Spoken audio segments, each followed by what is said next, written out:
হাইলাকান্দিতে রাস্তার বেহাল দশা দূর করতে বিধায়কের বিশেষ পদক্ষেপ। ই-রিক্সা দুর্ঘটনার পরই নড়েচড়ে বসল প্রশাসন।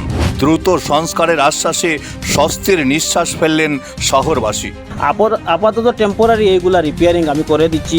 এইগুলা কোনো ওয়ার্কের বা কোনো টেন্ডার এগেনস্টে আপাতত আমি এগুলা ইঞ্জিনিয়ারের রিকোয়েস্ট এবং এমএলএ সাহেবের রিকোয়েস্ট আমি করে দিচ্ছি।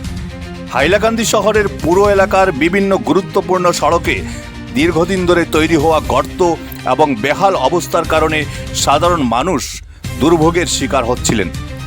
পথচারী থেকে শুরু করে স্কুল কলেজের ছাত্রছাত্রী এবং হাসপাতালে যাতায়াতকারী রোগীদের প্রায় প্রতিদিনই মারাত্মক ঝুঁকি নিয়ে যাতায়াত করতে হতো।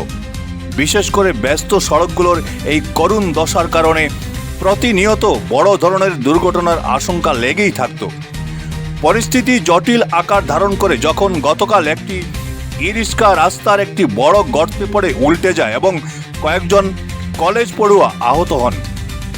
এই দুর্ঘটনার ভিডিও সামাজিক মাধ্যমে দ্রুত ছড়িয়ে পড়তেই বিষয়টি তীব্র প্রতিক্রিয়ার সৃষ্টি করে এবং প্রশাসনের নজরে আসে।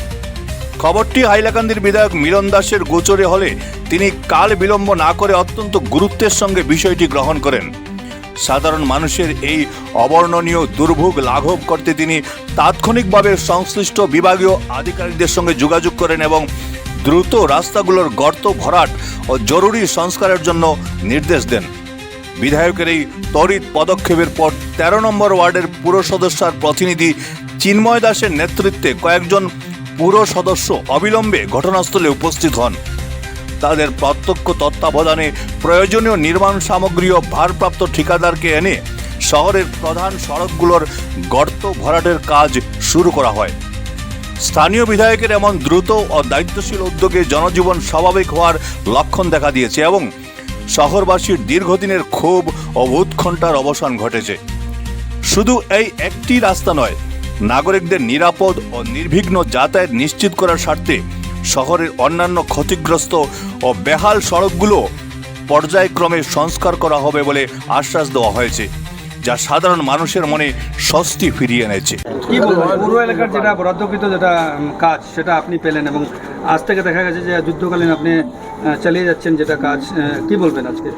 এটা পরবর্তী দেখুন কোনো কাজ না, এটা টেম্পোরারি। ইঞ্জিনিয়ার মহোদয় আমাকে বলেছেন, হাইলাকান্দি এক্সিকিউটিভ ইঞ্জিনিয়ার পিলাউডি ইঞ্জিনিয়ার স্যার আমাকে নির্দেশ দিয়েছেন। এই নির্দেশ অনুযায়ী কোনো এটা টেন্ডার নাই, আমি এটা গর্তগুলা ভরার জন্য কোনো স্যাংশন নাই, কোনো ইয়ে নাই। আপাতত টেম্পোরারি পূজার আগে যেহেতু কাজ হবে, আমাদের বিধায়ক মহোদয় এস্টিমেট পাঠিয়েছেন হাইলাকান্দি টাউনের পুরা টাউনের পৌরসভার এলাকার, হাইলাকান্দি হোক, লালা হোক, কাটলি হোক, পুরা পৌরসভা এরিয়ার মানে প্রত্যেকটা রাস্তার এস্টিমেট দিয়েছেন এবং পূজার আগে এগুলো কাজ হবে।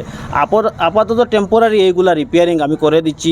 এইগুলা কোনো ওয়ার্কের বা কোনো টেন্ডার এগেনস্টে আপাতত আমি এগুলা ইঞ্জিনিয়ারের রিকোয়েস্ট এবং এমএলএ সাহেবের রিকোয়েস্ট আমি করে দিই। দেখুন, আপনারা নিশ্চয়ই অবগত আছেন, কারণ কিছুদিন আগে আমাদের বিধায়ক যে নাগরিক সভা করেছিলেন সার্কিট হাউসে, সেখানে উনি অলরেডি ডিক্লেয়ার করেছিলেন যে হাইলাকান্দি শহরের শুধু মাটিজুড়ি পয়েন্ট বা মেট্রো বাজারের সামনে না, হাইলাকান্দি শহরের প্রতিটি রাস্তা যেখানে খারাপ আছে বা গর্ত আছে এইগুলা পূজার আগে পূজার আগে ঠিক করার জন্য একটা স্কিম উনি অলরেডি স্যাংশন করিয়েছেন এবং সে কাম পূজার আগে কমপ্লিট হবে।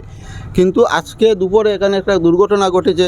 আমরা আপনাদের চ্যানেলের মাধ্যমে দেখতে পেয়েছি যে একটা টুকটুকি অ্যাক্সিডেন্ট হয়েছে এবং আমাদের কলেজের ছাত্র দুই একজনও সেটাতে আঘাত পেয়েছে। সেটা সত্যিই দুর্ভাগ্যজনক ঘটনা এবং সেই বিষয়ে আমাদের বিধায়ক গুয়াহাটি বর্তমানে আছেন, আপনারা জানেন। আমাদের বিধায়ক এবং আমাদের চেয়ারম্যান হাইলাকান্দি শহরেরই কিছু উন্নয়নমূলক প্রকল্পের প্রস্তাব নিয়ে গুয়াহাটিতে গিয়েছেন এবং সেই বিষয়ে তারা গুয়াহাটিতে আছেন।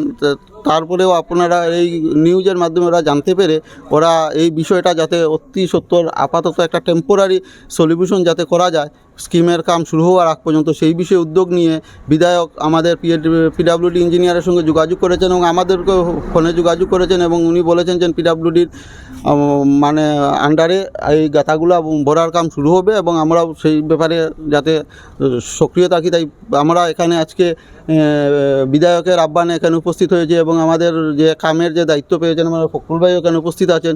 উনি এই অল্প সময়ের মধ্যে এখানে দেখুন মাল মেটেরিয়াল সব পড়ে গিয়েছে, আপনার পাথর ব্লকও পড়ে গেছে এবং আমরা যতক্ষণ সম্ভব আজকে শেষ রাত্রির দিকে কাম শুরু হয়ে যাবে এবং 2-1 দিনের মধ্যে এই যে গাথা যেগুলো আছে খালি এই মাটিজুড়ি পয়েন্ট মেট্রো বাজার না, আরও কিছু জায়গায় যেখানে গাথা আছে সেগুলা আপাতত টেম্পোরারি একটা রিপেয়ারিং করে দেওয়া হবে এবং পূজার আগে বাকি কমপ্লিট কাম হয়ে যাবে।